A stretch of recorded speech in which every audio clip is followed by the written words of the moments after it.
Guys আপনাদের এলেক shoes দেয় না, মারা গেছে। তাহলে এটা কে ভাই? এটা কি? এটা কে? এটা আমার আত্মা, এলেক সবুজের আত্মা। মিয়া ভাইজলামি করো। তোমার লাগে আমি কতটুকু হয়রান হয়েছি জানো? ভালোই যাওয়ার সময় থাকতে মিয়া বিউর লাগে আমি একটা জীবিত মানুষ মাইরা লাও, কি শুরু করছো? ভাইজলামি করো মিয়া। তুমি আরো অনেক সময় আরো অনেক ভিডিও বানাইতেছো উল্টা পাল্টা, আমার মারা লাইতেছো, আরেকবার মারা লাইতেছো। কি বিউর লাগে মিয়া? তোমার লাগে আমি মিয়া কতটুকু গেছে? আমার বিদেশ থেকে আমার সব আত্মীয় স্বজনরা ফোন দিয়ে কান্নাকাটি শুরু করি। কি শুরু করছো ভাই? ভাইজলামি করো মিয়া। ভালো জায়গায় সময় থাকতে ভালোই যাওগা। এসব বাদ দেন ভাই, বুঝছেন? তো গাইস, ওরা হচ্ছে ভিউর জন্য জীবিত মানুষকে মারালা, আপনারা এসব কথায় কান দিবেন না।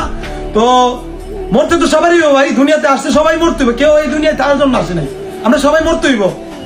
তো ভাই হুদা ইডি করো না, অনেক মানে প্যারাসিনিতা আমার বাপ মা মানে সবাই আমার এত ফোন এত মানুষ সবাই কি করবো ভাই, এটা তোমার বুঝাইতে পারবো না ভাই। ইডি করো না, আর যদি নেক্সট টাইম এরকম করো ভাই আমি তাহলে কিন্তু বেশি ভালো হইব না। হ্যাঁ তো গাইস, আমি মরে গেছি না বাচ্চা আছি, এটা যদি জানতে হইতো সবাই আসবেন গাজীপুর চৌরাস্তা এলেক্স শুজে। এই যে আর আমাদের এখানে শু আছে, শুটু নিয়ে যাবেন। আর এলেক্স জীবিত না মৃত এটা দেখে দেবেন। ওকে টাটা।